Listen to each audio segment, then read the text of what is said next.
I'm the Love Witch. I seduce men with my spells, my potions, my eyes, and my body. I love men. I crave the love of a man who's strong and handsome, smart and kind.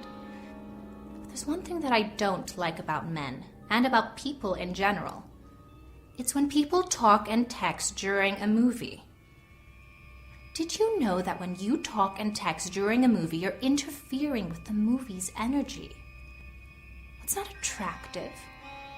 It's anti-attractive. And it makes everyone dislike you, including me. So don't work against the magic. Work with the magic.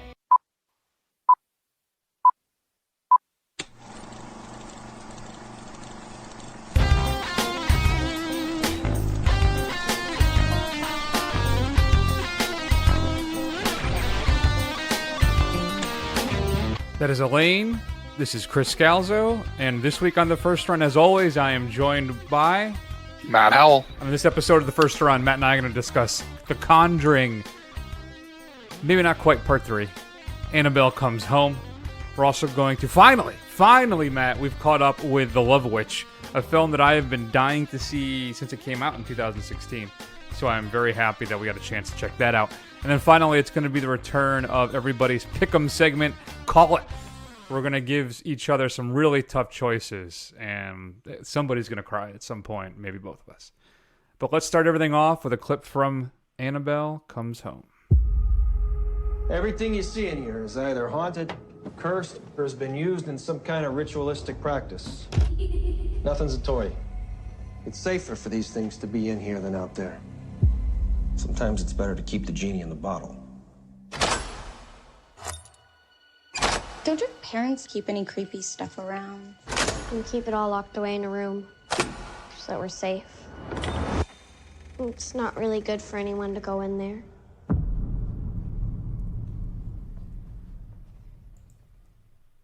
Okay, Matt. Annabelle has come home. The latest film in the Conjuring universe is here. And why don't you tell the fine folks at home what this entry is all about? Yeah, so basically it starts off with Ed and Lorraine, being played by Patrick Wilson and Vera Farmiga, getting Annabelle, bringing her home, locking her up in their room of cursed objects, and then leaving for a couples retreat or whatever the hell they're doing. And they leave their daughter at home with the babysitter, and the babysitter's friend comes over and decides that she kind of wants to see what's in that room. And that is a bad idea, Chris. A bad idea. So, yeah, Matt. So here we are. We've come full circle. It's all been building to this. Finally, the Warrens tackle the scariest cursed object in their collection. Except they don't. It's a big bait and switch. It's filled with lazy scares, jump scares. And you know what I keep asking myself? Trash? And yes, Forky. Trash. All right, I really feel we were sold a bill of goods on this one, Matt, because the thing is built like it's going to be, at least my impression was that the Warrens were going to go up against Annabelle, right? We introduce her in the first film. We don't really get much out of it. They just have the quick opening thing, right? Right. And she's introduced to be the scariest, most possessed, cursed thing that they have. I'm like, all right, we're going to see some Patrick Wilson and Vera Farmiga action. And we get them for about, 8 minutes in the beginning? And then at the end, I feel cheated. Am I wrong to feel that way? Yeah, so I think I expected it to be like a Conjuring 3 kind of thing. Right. But it's not. And I didn't really think of this. And I try not to go into these movies and any of our films we see kind of as blind as I possibly can. I'll watch trailers. I'm not that crazy, but I don't try and get too deep into it. But one thing I did see right before I watched this film was calling it a trilogy, but the Annabelle trilogy. And I didn't really think of it as a sequel to Annabelle Creation.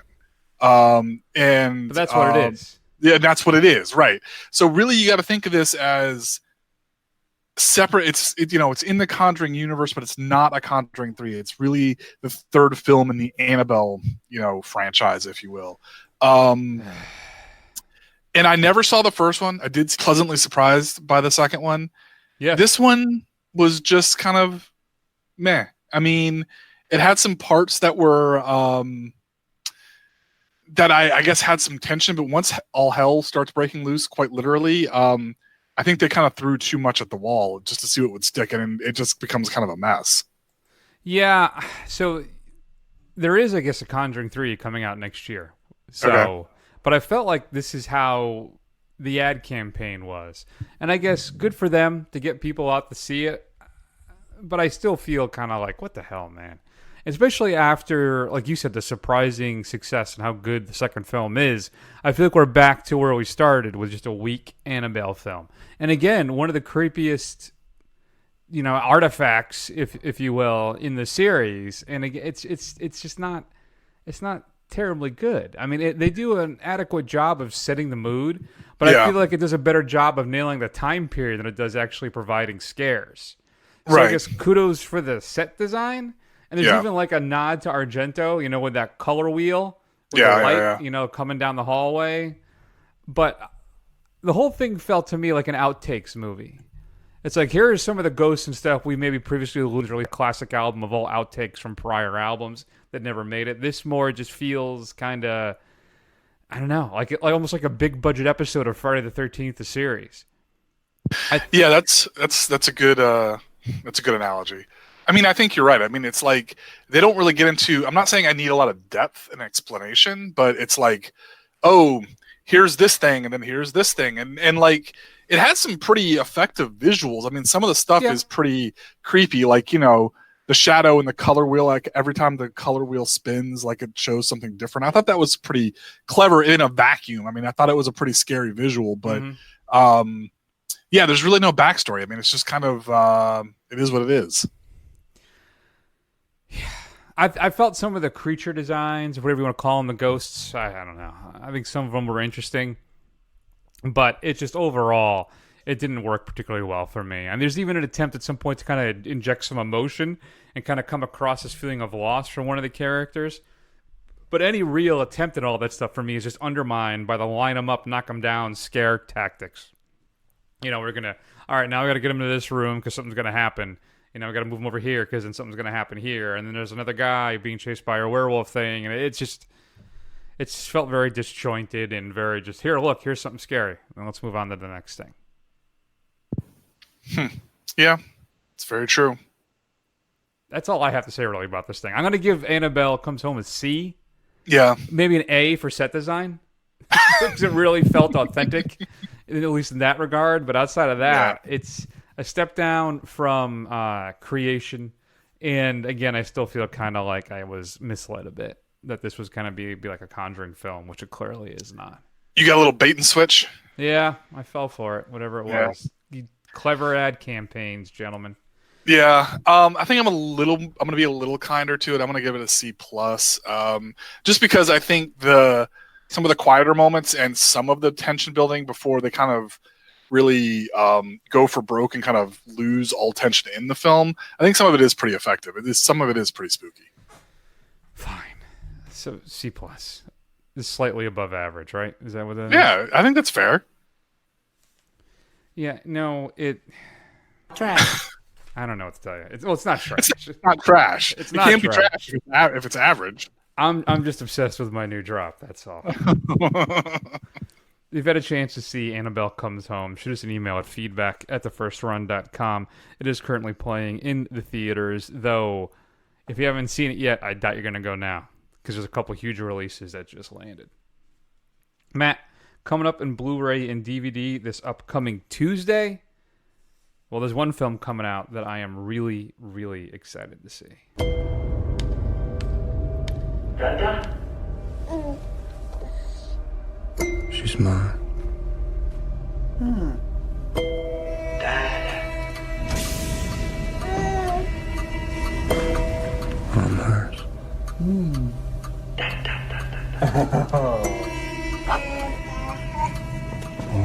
Dada? You? We were scum. Trash. Refuse that didn't fit into the system. Until someone had the bright idea of recycling us to serve science. Dada. The odds are not in our favor. But when my work is accomplished, when perfection is achieved, then what? Fly away? Dada. So that is Claire Denis' High Life. The patent renaissance? Sure. That doesn't work. Robert Pattinson's latest film takes place beyond the solar system in a future that seems like the present, about a group of criminals who accept a mission in space to become the subjects of a human reproduction experiment. They find themselves in the most unimaginable situation after a storm of cosmic rays hits the ship. One of them is able to turn on fire, one goes invisible, one gets super stretchy, another one looks like a big pile of rocks. 2 featurettes on the making of the film, but it's supposed to be really, really good. So, Matt, we're going to add this one to the queue and do it for the show sometime soon. The Pet Sematary reimagining is coming out as well. Includes an alternate ending, deleted and extended scenes, not seats. There could be some extended seats. I don't know. And a few other making of featurettes. Little, the film starring Regina Hall, Marissa Martin, and Issa Rae, is being released. This one where Regina Hall is Jordan Sanders. Well, it's a Freaky Friday. It's that Freaky Friday movie that was recently out. It includes audio commentary with the co-writer director Tina Gordon, a gag reel, and more. The film After, which is about a young girl who falls for a guy with a dark secret, and the two embark on a rocky relationship based on the novel by Anna Todd, stars, here's one of my favorite names of all time, Hero Fine Tiffin, Selma Blair, Josephine Langford, Jennifer Beals, and Peter Gallagher. New to Blu-ray, Criterion is releasing Europa. As World War II splits Europe, 16-year-old German Jew Salomon is separated from his family after fleeing with him to Poland. He finds himself reluctantly assuming various ideological identities in order to hide the deadly secret of his Jewishness. Includes a new 2K restoration of the film, supervised by the director, audio commentary from 2008, and some new interviews. Criterion is also releasing the BRD trilogy. In 1977, German director Rainer Werner Fassbinder was 32 years old, Matt, and had already directed more than 25 feature films. That summer, he embarked on a project to trace the post-war history of West Germany in a series of films told from the perspectives of 3 remarkable women. The Marriage of Maria Braun, Veronica Voss, and Lola, collectively known as the BRD trilogy. The Marriage of Maria Braun and Lola feature 4K restorations. Veronica Voss has just a high-definition digital restoration. I'm curious what the issue may be. I'm assuming maybe it's a problem with the source material. Audio commentary is ported over from 2003, as well as some interviews that are archival, and then some new making of featurettes, so you can check that out. Scream Factory is releasing Silent Hill. I guess there's I don't know, Matt. Is there a thing for this? Were you a Silent Hill fan, the movie? No, I don't think I've ever seen one. And in fact, I've never even played the game either. Yeah, I don't know. There seems to be a bit of a cult following for this. I think I saw like 20 minutes of it. But it's a brand new high-definition remaster approved by Christoph Gans, a new audio commentary, and some new interviews and making of featurettes as well. Shout is also releasing the Great Northfield, Minnesota Raid. The gangs of Jesse James and Cole Younger join forces for a bungled robbery of the bank in Northfield, Minnesota.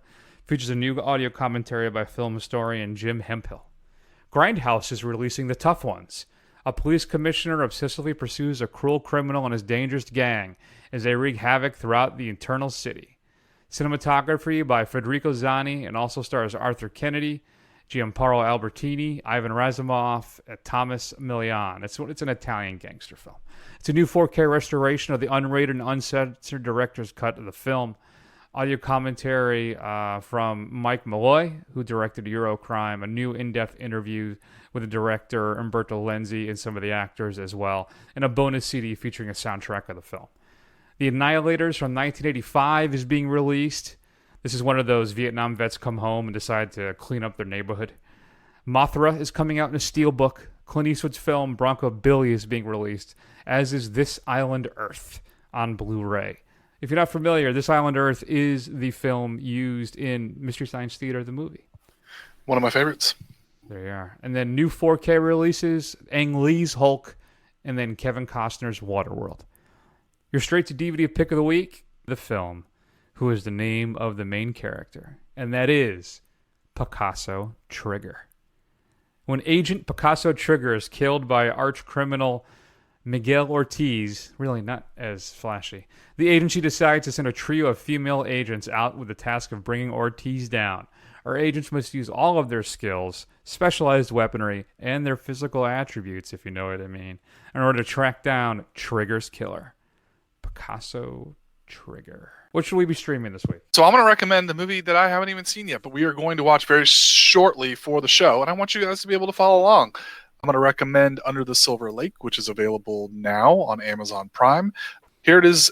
Great. Unfortunately, it's I think we could do that in 2 weeks, maybe, because we'll be doing Spider-Man and Midsummer next week, right? Yeah, probably the week after that. I would say the show after that. All right. Let's go ahead. And speaking of being under Silver Lakes, we're going to spend a few minutes talking about The Love Witch. Where were we? Men. You said we need to give them what they want. Well, what do men want?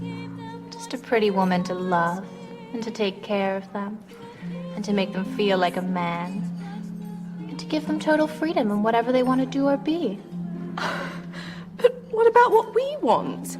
How are we going to be equals with men if we keep catering to all of their needs? I think that if you want love, you have to give love.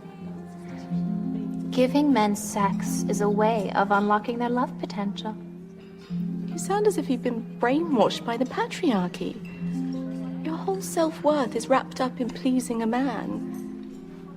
I'll admit I used sex to get this, but I'm not proud of it. The whole world doesn't revolve around a man's needs. If I gave Richard sex every time he wanted it, I'd be a wreck. Poor Richard. That is Samantha Robinson and Laura Waddell in The Love Witch. Directed, written, produced, set design, edited, scored, all by Ann Biller. Mm-hmm. Now, Matt, let me tell you. So The Love Witch, Samantha Robinson plays Elaine, who is a witch who is just determined to fall in love. The problem is she goes a little too far with her potions and powers, and the men become obsessed with her, and they meet unfortunate ends. She finally meets the love of her life, but it may be too late, as her murderous rampage, maybe, I don't know, may just cloud over everything that she may want to have with this lovely young gentleman-ish. Matt, let me tell you, this film is totally my bag. This thing really, Shocker. really spoke to Shocking. me. Anna Biller's, for me, listen, there's so much to appreciate about this thing. Not just her indictment of the patriarchy and kind of internalized female oppression, but she also adds a healthy dose of humor and with some truly stunning, I think, aesthetics. So it's shot like it's a 1960s Technicolor film, but it has this anachronistic environment, right? Not only with the performances, but everything around them, because people have computers and cell phones, but it looks like it's like the early 60s.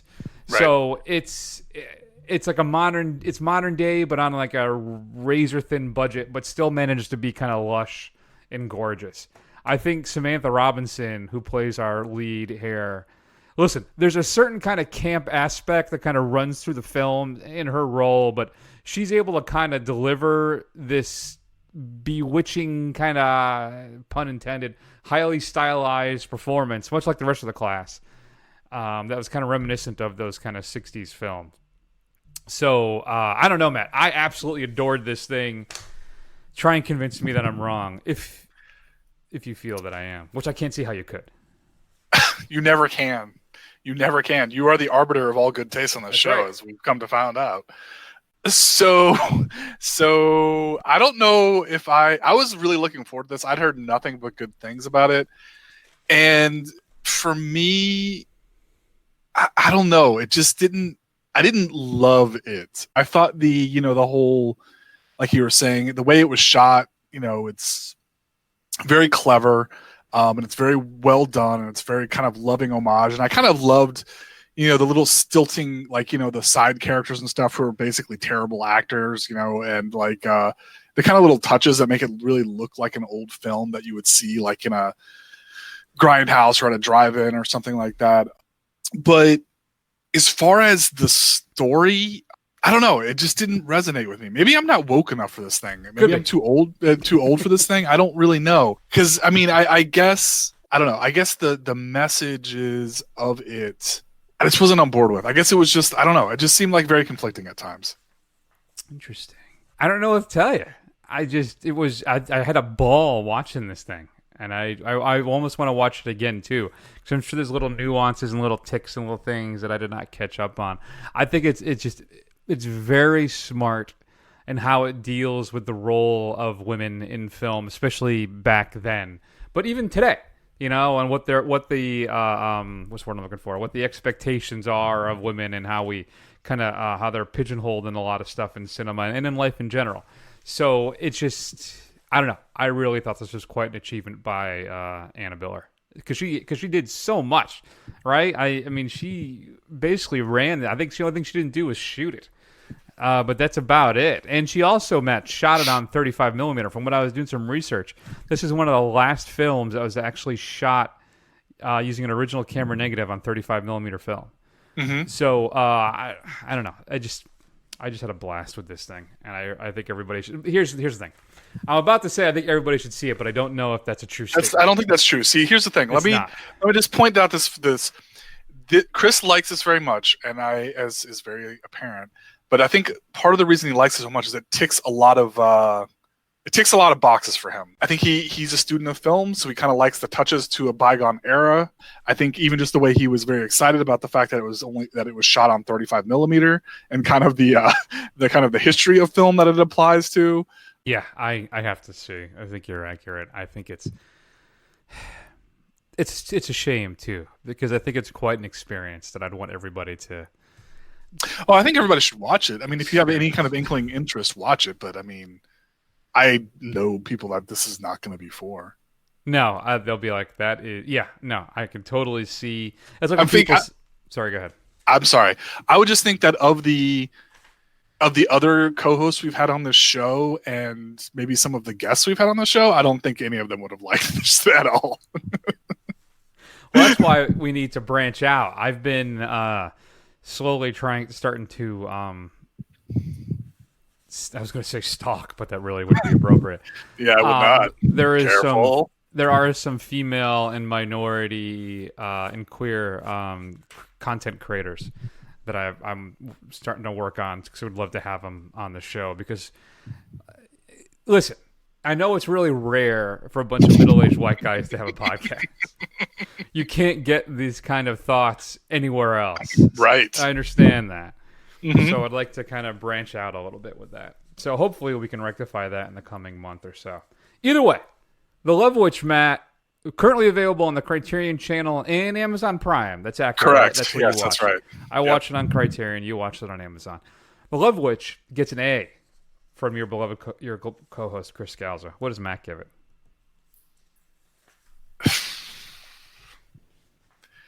B-, I think. B-, I think. Yeah.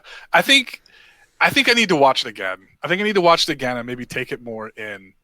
Because I think I was expecting something a little more horror-y, I guess. Something maybe a little more outrageously exploitative. I was thinking something was going to be like really bloody, and it was going to be kind of have its message, but kind of wrapped up in the kind of, I didn't expect it to be like a slow burn Wicker Man type of film. So, that's the plot.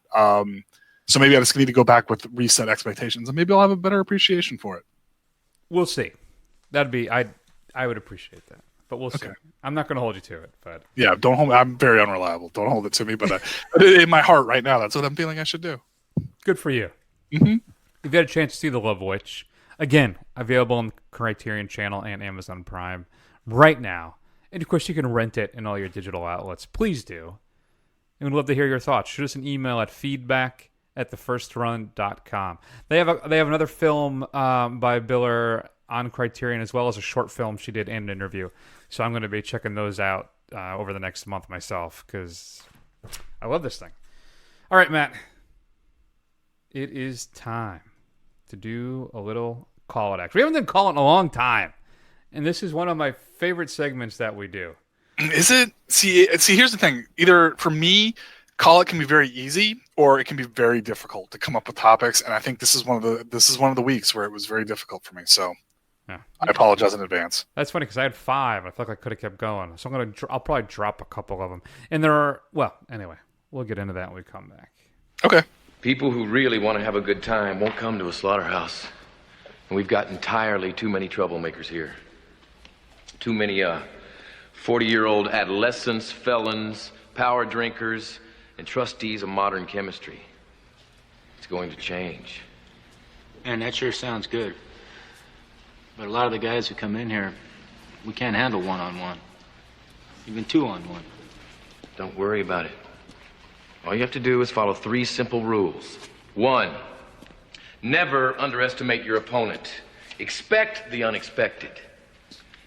2, take it outside. Never start anything inside the bar unless it's absolutely necessary. And 3, be nice. Matt, what classic scene from what classic film? What movie is that? That is Roadhouse. Indeed it is. I was inspired for this one because who was I following? Was it Parker Malloy? I can't remember who it was on Twitter. But she said because this is actually, now I know no one knows that we've been doing this for 10 years, but there's been a round recently on Twitter, and I'm not talking about that GD only wrong answers. Have you seen that meme on Twitter? No, I have not. I want to punch that thing in the face. They'll pull up a picture of a still from a movie. What movie is this? Wrong answers only, as a kind of a gag. Gotcha. I hate it.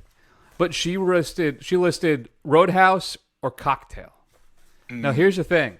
I haven't seen Cocktail. So Me neither. I have not. So I cannot answer that question. So my version for 1989 action movies that I think are somewhat equivalent are Roadhouse or The Last Boy Scout. Roadhouse in a landslide. I mean, Yeah. Roadhouse is fantastic. The Last Boy Scout is forgettable. I remember being highly disappointed after I walked out of the theater on that.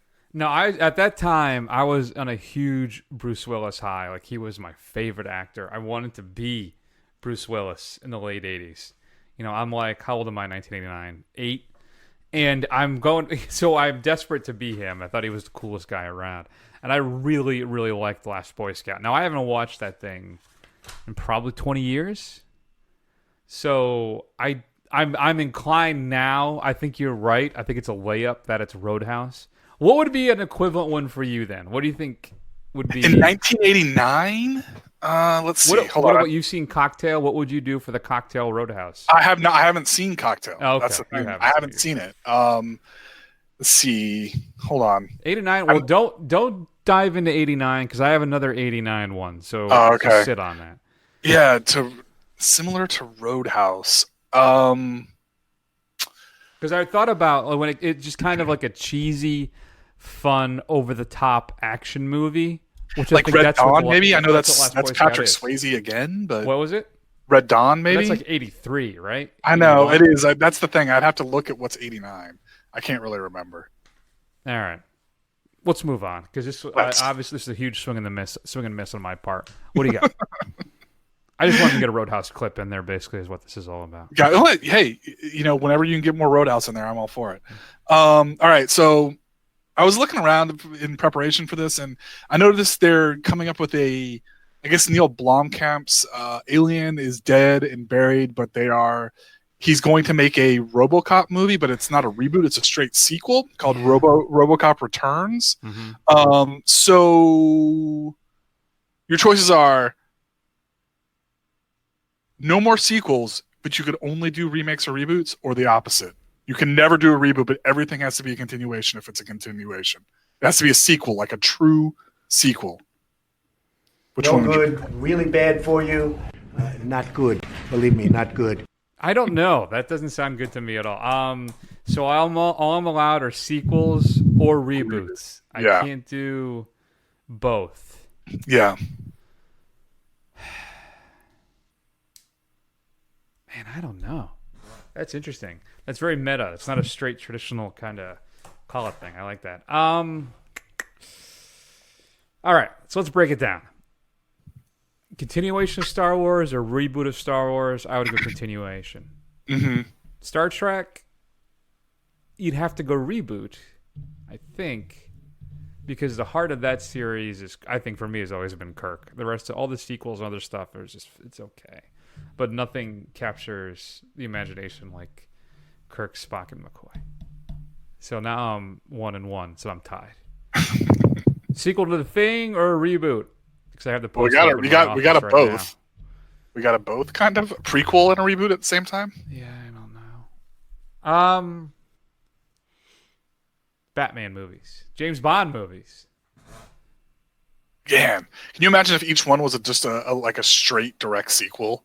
Like each one had to be a sequel. 25 years, you'd have like some decrepit old James Bond. I didn't even think of it. Well, that's interesting. So, because the Bond films or the sequels, they're not all directly related to each other. Right. But they don't have to be like trilogies. They don't have to be. So wait, they have to be continuations of the same thing?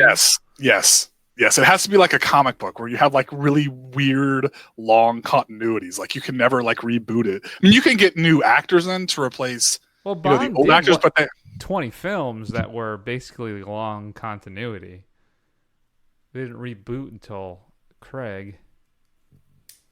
Hear what I'm talking about? This is what I mean when I talk about middle-aged white guys, white cis males. Because it's all our reference points are James Bond, Batman, Star Trek, Star Wars. We have a niche audience. It's a very niche thing too. It's not even like really recent stuff. It's like we're going back to the 80s, which is becoming really old at this point. I'm looking at my part of my collection on my wall right now, trying to make a decision. Man, I don't know. I don't know. I'm gonna go sequels. Yeah, I think sequels is the right answer because I think after a while you would just get really annoyed with the fact that they're rebooting the same thing over and over and over again. All right, I think that makes sense. Mm-hmm. Die Hard or Lethal Weapon? Which franchise do you keep? Which do you ditch? Keep Die Hard. Die Hard's a classic.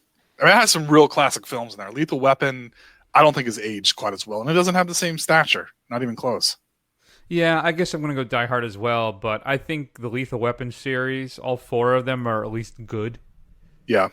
Die Hard, we got two not great films in there. Right. But the highs of Die Hard are way, way higher. Yeah, I think you're right. Yeah. Of course I'm right. Ooh. Mm-hmm. A little bit like me. What do you got? Yeah, a little bit. All right, so this is another not usual call it, but I really want to get your opinion on this. The AMC Artisan Films Initiative, success or not? Yeah, I don't even know what this is. I just noticed this like a week ago on my AMC app. Yeah, it just came out. Like it literally just came out.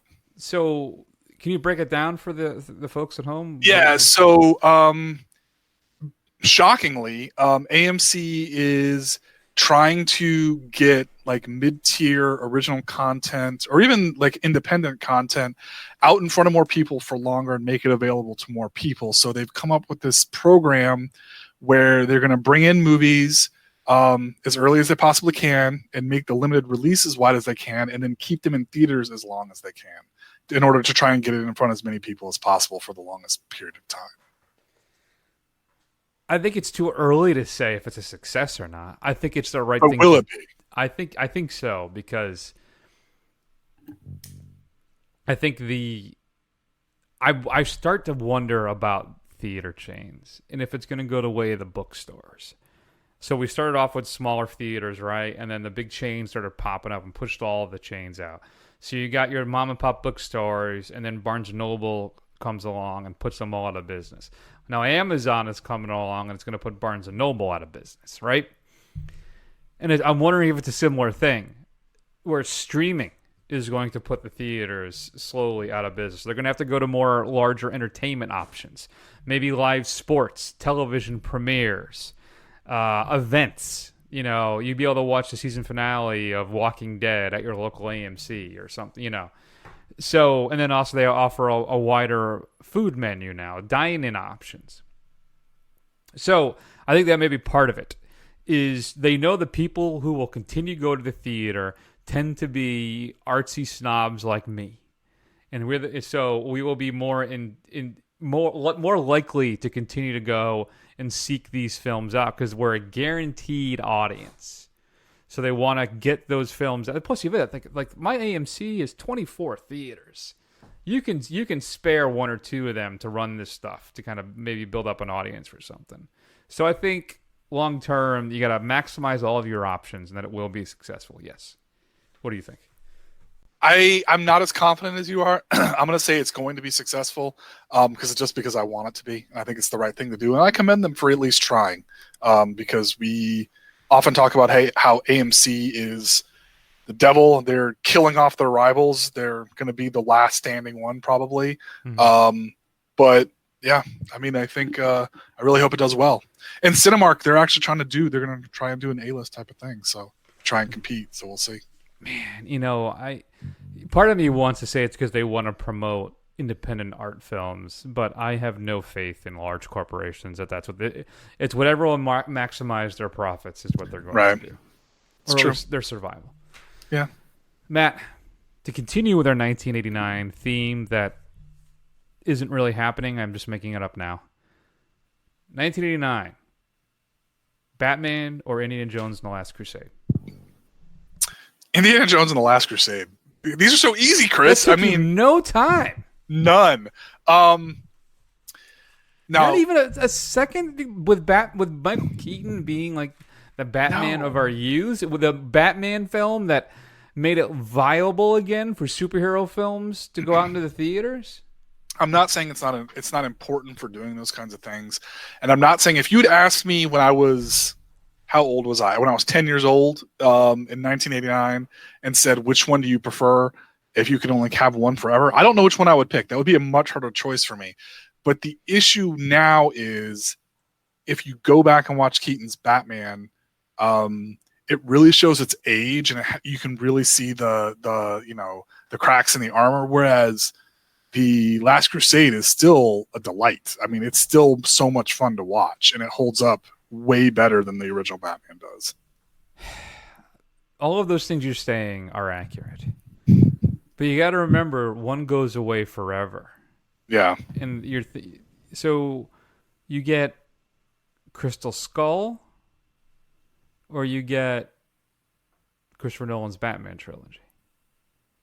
You get these are the things you got to think about. If you go straight just two films with no further implication, I think clearly Last Crusade is the better film, the one you'll go back to. It's probably it's the second best film in the franchise. Some may say the best. But long-term impacts to cinema, I don't know if it's such an easy choice. Maybe. I guess my counter argument to that would be just the fact that the Batman sequels in Batman Forever and Batman and Robin almost killed superhero cinema, and they did for a long time. True. And I think really what kind of kicked off this kind of new golden era and led to Nolan and what we've got now is really the X-Men film. I mean, isn't Blade considered the forerunner of all? Yeah, you're right. I mean, Blade was the first one to show that you can make an entertaining film, and it was kind of a minor hit on a small budget. But I think X-Men really proved that it could be a blockbuster. Yeah. Although I would rather watch Blade all day than the original X-Men film, for sure. Agreed. Yeah. If it's a 1-2 choice, if I have a Sophie's Choice, which one would I watch again? It's Last Crusade. Though at the time, I loved Batman so much, that 1999 film. I must have seen it. I wore out my VHS copy. Easily. Wow. I bought it on DVD. I bought it on Blu-ray. It just came out on 4K. I'm on the fence about that. If it gets maybe like on a Black Friday for like $8, maybe I'll pull the trigger. But I don't know. I bought it on. Actually, I think I bought it on DVD twice. Yeah, I did. Man, you are really holding the flame for the physical media group. You know, I have to. And plainly, if anybody listens to the show with any regularity, you probably know too that Batman Returns is actually my favorite of that quadrilogy. But did you hear about, what is it, Microsoft's audiobooks? No, I didn't. They're shutting it down. Oh, really? All your purchases are going away. See, See, that's messed up. Are they going to refund you your money? Yes, you will be refunded. But all right, well, I guess that's something. That's the thing, man. I was leaning towards streaming and digital copies for like the last couple years because it takes up like no space, right? There's no physical space. I just have to keep upgrading my external hard drive to a bigger one. But the ease too, it's so easy to pop open my iTunes and just start the movie. You know, I don't have to open up the Blu-ray player, put the disc in, wait for it to boot up. But I'm still terrified, you know, that this stuff's going to go away or they'll lose the license to it. You don't own it. Right. You have you're right. An eternal rental that could expire. Yeah, Ultraviolet just shut down a couple weeks ago. Yeah, I lost all my Better Call Saul digital copies because they did not transfer over to movies anywhere. Yeah. And same thing with my Breaking Bad digital copies. Gone. Yeah. Yeah, that's why, I mean, I think I'm a lot more selective. I still purchase physical movies, and I think because one, still, you know, especially in places where I live, if you live in a relatively rural area, the fidelity that you can get is much, much better with a physical copy. But you're right. Sometimes I may want to watch, you know, let's just say, I don't know, maybe I want to watch Pulp Fiction again, which is a bad example because it's everywhere. But what if it wasn't available on streaming and my only option was to rent or to buy it again? Like, I mean, I wouldn't do that. So yeah, it's kind of like the stuff that you really, really want to have. It's nice to just keep them.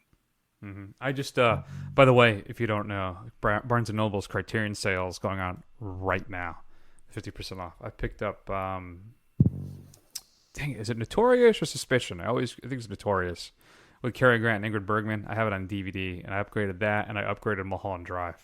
Okay. I think David Lynch is, my favorite film by him. And I ordered Blue Velvet and Police Story 1 and 2, the Jackie Chan movies, both releases. And then Do the Right Thing is coming out, I think, right at the end of the sale. So I've never seen that. I'm going to blind buy that. Oh, you've never seen Do the Right Thing? No. So. Oh, it's great. It's really good. There you go. Wow. You know what? I think it's very convenient. I'm proud of Barnes & Noble holding the sale right around your birthday every year, so you can really treat yourself every year. That's true. What do you got? All right, resolve an argument for me.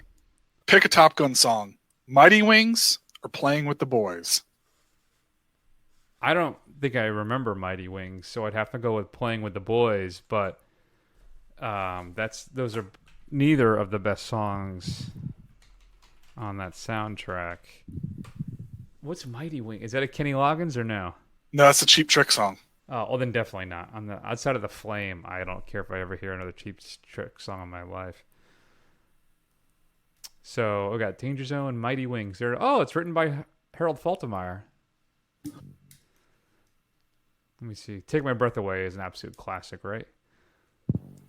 Yeah. So it's gonna be Playing with the Boys. Oh, brother. But I would take Meet Me Halfway over anything on Top Gun, which is from what? That's the arm wrestling movie, right? Oh, Over the Top? Yeah. Yeah. Which one do you go with? My argument was Playing with the Boys. See, the argument was my friend, he declared that Mighty Wings was the most ridiculous in the 80s song on that soundtrack, and I countered that it was Playing with the Boys. And I was trying to see which side you would fall on. The right side or the wrong side. I'd have to hear it. I don't think I know Mighty Wings, so sorry, I can't really settle your argument. Okay. It's disappointing. My boy Kenny Loggins. Is he coming back for the sequel? I hope so. I hope so. Man, I watched the official Danger Zone video. I didn't realize how spot on that Archer recreation was with him singing on the bed with his sunglasses on. It's almost as good as the Magnum PI opening remake they did. I don't know if you've seen that. I didn't know Kenny Loggins didn't write Danger Zone. Giorgio Moroder did with Tom Whitlock. And did you know that Toto was originally supposed to perform Danger Zone? I did not know that. Wow. Legal conflicts between the film's producer and the band's lawyers prevented it from happening. They actually went to REO Speedwagon as well to record it. And Corey Hart. Wow, Kenny Loggins is pretty low on the list. Yeah. Man, Kenny Loggins, that must be pretty riffed. He must be pretty cheesed off. Well, he's laughing all the way to the bank. The Motels were supposed to do Take My Breath Away. There's a demo version of it on their compilation Anthology Land. I'm going to have to check that out. So now you got to listen to Mighty Wings and the motel version of Take My Breath Away. That's the last thing I need is more homework. All right. Here's my last one. I think you can listen to a 2-minute pop song. You'll be all right. That's true. I do it dozens of times every day. Mm-hmm. Here's one that I don't know if I can answer. Vertigo or Rear Window? Oh, that's a good one. Ooh. Finally, you gave me something hard, Chris. You're welcome.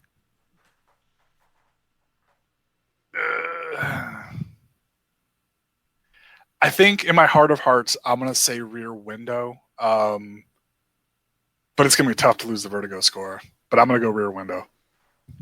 That's what pushes Vertigo over the top for me. Is it the score? Yeah, they're two different films. Rear Window is much more easy. Yeah, it's it is. a lot more watchable. But Vertigo is just so deep, so many levels. And that score, like you said, I think it was one of the greatest scores ever put to celluloid. That thing is gorgeous. And I don't know. Vertigo is Hitchcock's, I think, his masterpiece. His modern-ish, air quotes, right. Modern masterpiece is Vertigo. Because there's so much going on in that thing. Rear Window, though, is much leaner and just kind of airy and enjoyable. But in the end, I got to go Vertigo. I'll allow it. There's Thanks. not really a wrong. There's not really a right answer with that one, Anything else? You good? No, I'm good. That was exciting. It was. Some tough choices. What were your options be? Shoot us an email at feedback@thefirstrun.com. If you have any suggestions, we'd love to hear your call-out suggestions. Let us know. Coming up next week, Matt. Oh boy, oh boy. It's going to be another big doubleheader, another double feature. And two films diametrically opposed to each other. Spider-Man Far From Home and then Ari Aster's Midsummer. Mm-hmm. A broad daylight, terrifying horror film, which I think would be an interesting experiment. We'll see if he pulls it off. Spider-Man Far From Home getting rave reviews, Matt, of being the greatest Spider-Man film of all time. Whoa, don't tell me these things. I've been avoiding all this stuff, Chris. Actually, it's only got like a 10% Rotten Tomatoes, so you'll probably... I'll be okay. All right.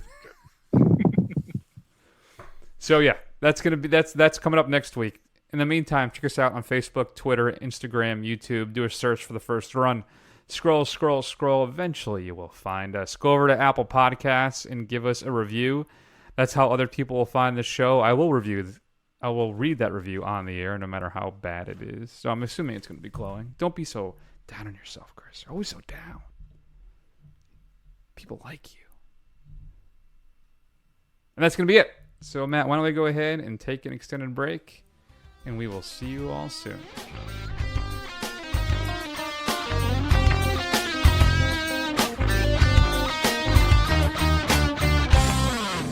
Sorry, we're closed. Well, then what are all these people doing here? Drinking and having a good time. Well, that's why we're here. You're too stupid to have a good time.